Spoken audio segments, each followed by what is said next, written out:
What is your take on xylitol? So xylitol, I think, is one of the most underutilized products in dentistry. I'm all for it. As you know, xylitol specifically attacks strep mutans, which is the biggest bad guy when it comes to cavity causing agents. So it's great for that. We do a lot of salivary testing. So we actually see what composition of bacteria people have in their office. And if we put them on some sort of a xylitol product, we selectively reduce strep mutants and we leave everything else pretty That's intact. amazing. Right.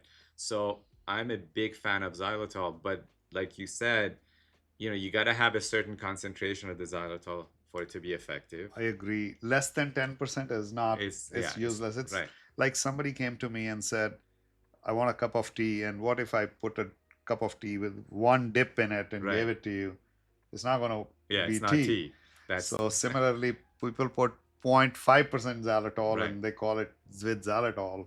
It's right, useless. So you need a high percentage of xylitol right. for it to work. Yes, that is also like proven that it does work. I think the controversy comes from there was some research that some of these sugar alcohols, which xylitol is a part of, can increase clotting in certain populations. But again, you got to be ingesting a large amount of xylitol.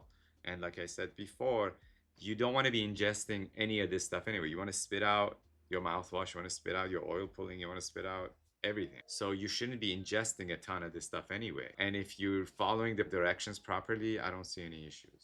I agree. Even if you ingest salt water, that's Right. also going to Right. mess you up, Yeah. anyways, or And anything. water.